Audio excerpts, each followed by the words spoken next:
La saga des hommes-dieux par Philippe José Farmer. Le faiseur d'univers. Roman traduit de l'anglais par Michel Deutsch.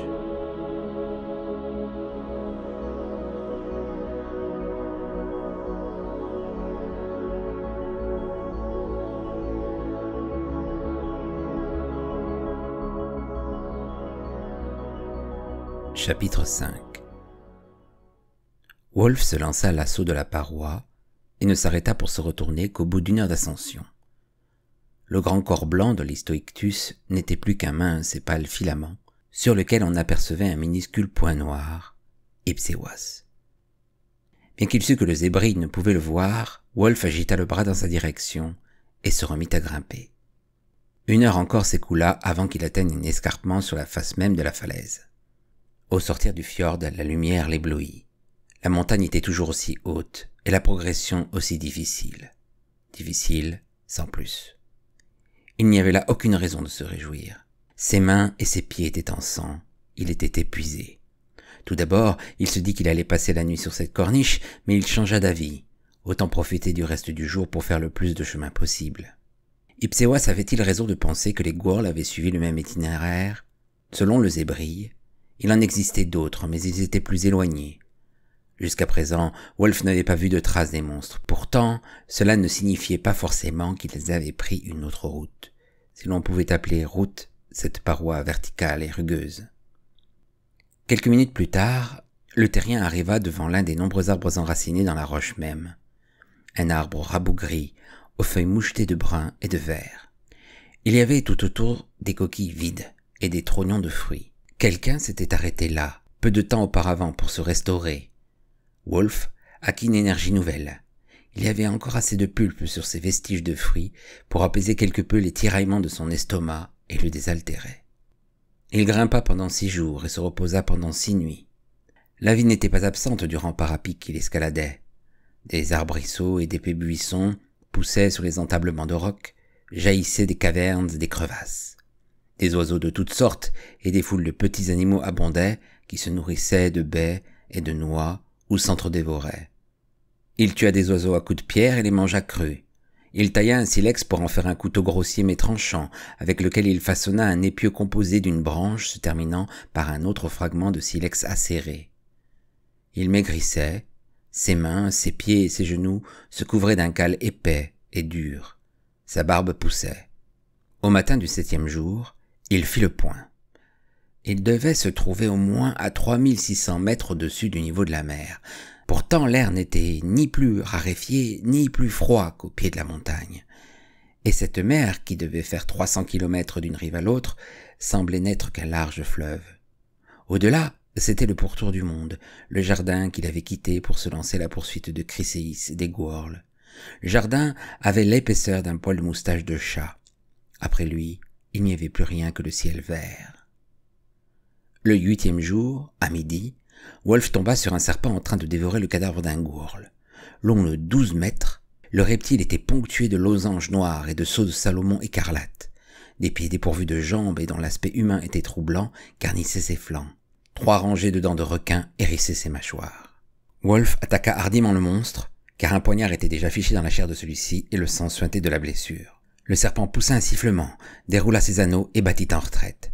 L'homme le harcela et finit par enfoncer son épieu dans l'un des gros yeux verts et brumeux de l'animal, qui rugit et se dressa tout droit sur sa queue, tandis que ses pieds à 5 orteils s'agitaient désespérément. Wolf arracha son arme et la plongea à nouveau dans la gorge blanche du reptile, juste sous la mâchoire. Le serpent eut un sursaut si violent que Wolf en lâcha son épieu, mais l'horrible créature s'écroula, haletante, et ne tarda pas à mourir. Un hurlement strident retentit, et une ombre passa dans le ciel. Wolf reconnut le cri pour l'avoir déjà entendu à bord du poisson à voile. Il se plaqua au sol et rampa vers une fissure à l'intérieur de laquelle il s'introduisit. Alors, il leva les yeux. Un aigle énorme et vert, à la tête rouge et au bec jaune, s'était posé sur le serpent dont il arrachait la chair par lambeaux. Entre 2 bouchées, il dardait un regard flamboyant sur Wolf qui se recroquevillait désespérément. Il était condamné à rester là jusqu'à ce que l'aigle ait fini son repas. La nuit succéda au jour. l'oiseau ne quitta pas son poste. Il y demeura la nuit suivante. Wolf avait faim et soif, et sa position était de plus en plus inconfortable. Au matin, ils sentirent venir la colère. L'aigle veillait toujours auprès des deux cadavres, celui du serpent et celui du gworl, les ailes repliées, dodelinant du chef.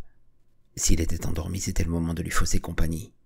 Wolf entreprit de s'extraire de la crevasse en grimaçant, car ses muscles étaient raides et douloureux. Aussitôt, l'oiseau leva la tête, battit des ailes et poussa son hurlement. Wolf réintégra son refuge. À midi, l'aigle n'avait toujours manifesté aucune intention de partir vers d'autres horizons. Il mangeait peu et donnait l'impression de lutter contre le sommeil. De temps à autre, il lâchait un rot. Sous le soleil, le volatile et les deux cadavres étaient aussi nauséabonds les uns que les autres. Wolf commençait à désespérer. Rien d'impossible à ce que l'oiseau reste en faction jusqu'à ce que les deux corps soient réduits à l'état de squelette. À ce moment-là, lui-même serait à moitié mort de faim et de soif. Il sortit de son trou, récupéra son épieu qui était tombé du corps du serpent sous les coups de bec, et en menaça l'aigle qui le fusilla du regard et gronda.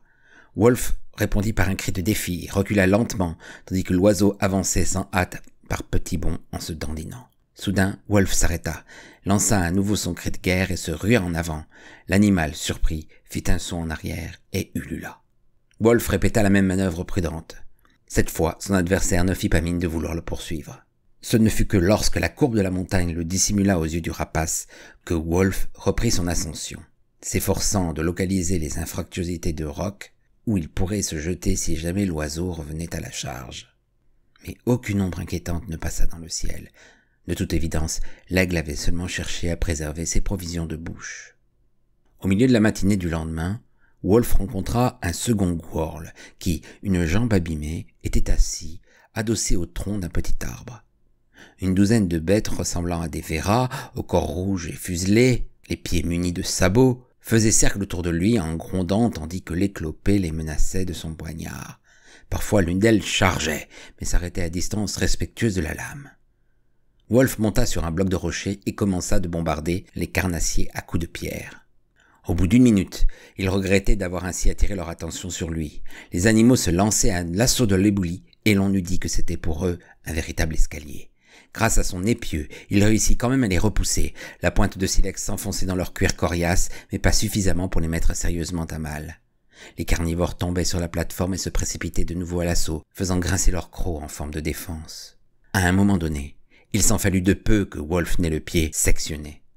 Profitant d'un instant de répit, il lâcha son arme et s'empara d'une pierre 2 fois plus grosse que sa tête, qu'il lança sur l'échine d'un des veras.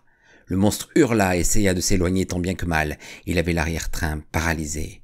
La horde se jeta sur l'animal blessé qui se retourna pour se défendre. Un de ses congénères lui ouvrit la gorge. Quelques secondes plus tard, il était mort, et les autres lacéraient son corps. Wolf ramassa son épieu, se laissa glisser du côté opposé du rocher et s'avança vers le gworl sans cesser de surveiller les pseudo-sangliers. Mais ceux-ci se contentèrent de lever brièvement la tête et poursuivirent leur festin.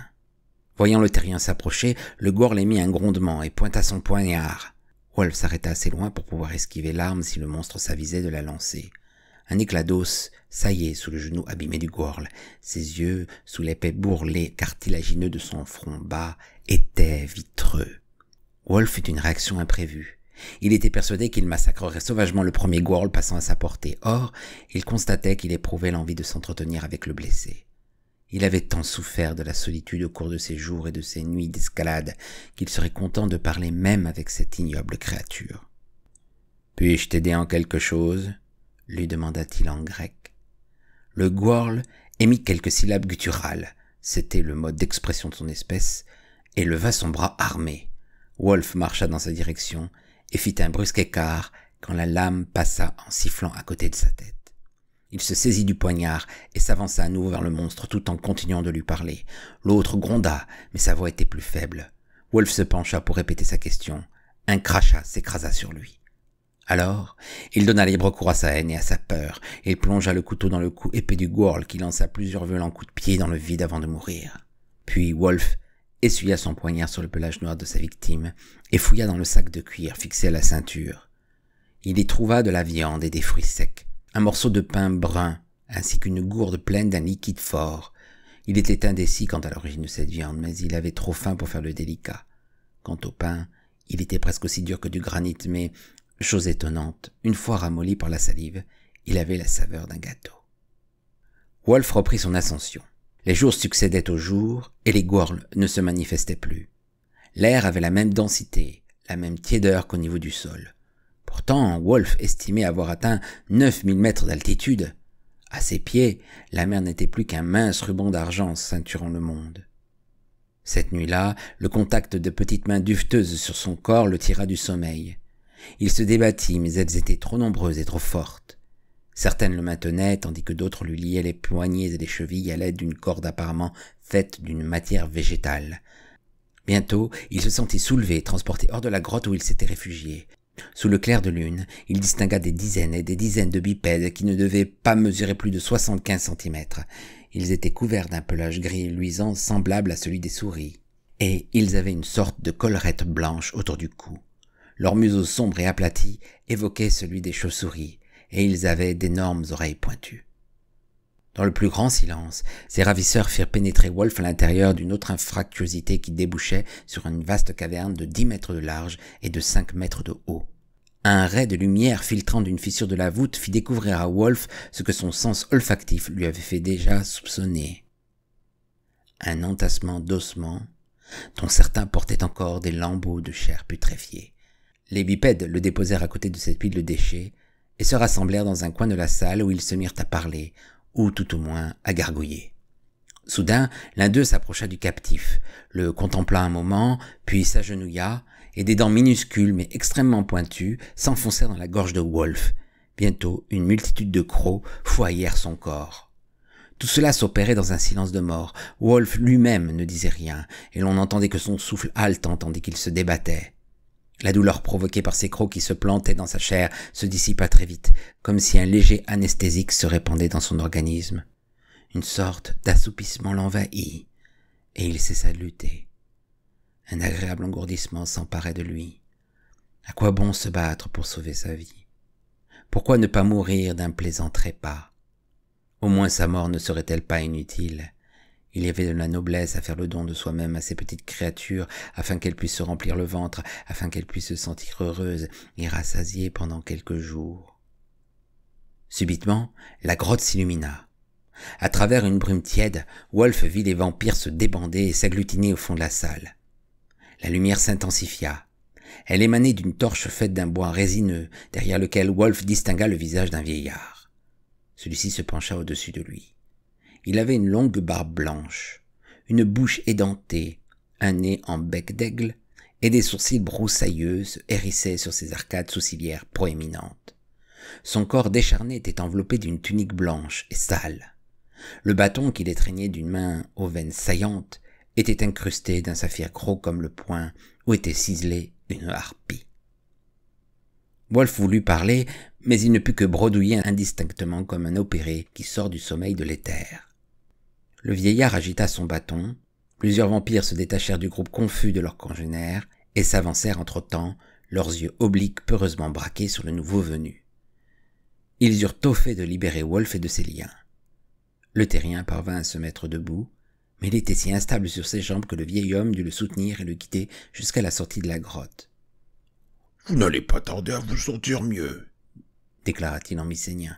« L'effet du venin ne dure pas longtemps. » « Qui êtes-vous? Où m'emmenez-vous » ?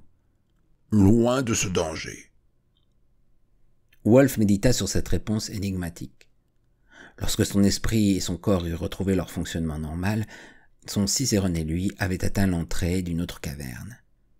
Ils suivirent une enfilade de salles formant un dédale compliqué. Le sol s'élevait en pente douce. Quand ils eurent couvert quelques 3 kilomètres, le patriarche s'arrêta devant une imposante porte de fer qu'il poussa après avoir confié sa torche à Wolf. Obéissant à la muette injonction de son guide, Wolf franchit le seuil et se trouva dans une immense caverne qu'éclairaient d'autres torches. La porte se referma lourdement derrière lui et il entendit le bruit d'un verrou. Tout d'abord, il perçut une odeur étouffante. Puis il vit s'approcher 2 aigles verts à la tête rouge. L'un d'eux lui ordonna d'avancer. Il ressemblait à un perroquet géant. Wolf obéit tout en notant que les vampires avaient dû le délester de son couteau. D'ailleurs, l'arme ne lui aurait pas servi à grand-chose. La salle était pleine d'une foule d'aigles qui le dominaient de toute leur taille. 2 cages en minces barreaux de métal s'alignaient contre l'une des parois. Sigward était enfermé dans l'une d'elles, l'autre n'abritait qu'un seul prisonnier, un grand jeune homme musclé, vêtu d'une culotte de peau, qui adressa un sourire à Wolf et lui dit « Ainsi tu as réussi, comme tu as changé. » C'est seulement alors que Wolf reconnut ses cheveux flamboyants, ses longues lèvres étirées, ce visage rude mais jovial. C'était l'homme qui, assiégé par les Gourls en haut de son rocher, lui avait lancé la trompe, l'homme qui s'appelait Kikar.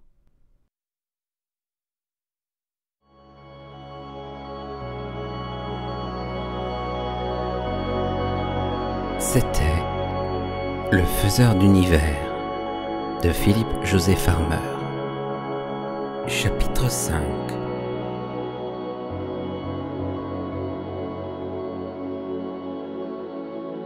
Si vous avez apprécié cette lecture, merci de liker, commenter et de vous abonner à la chaîne. À bientôt.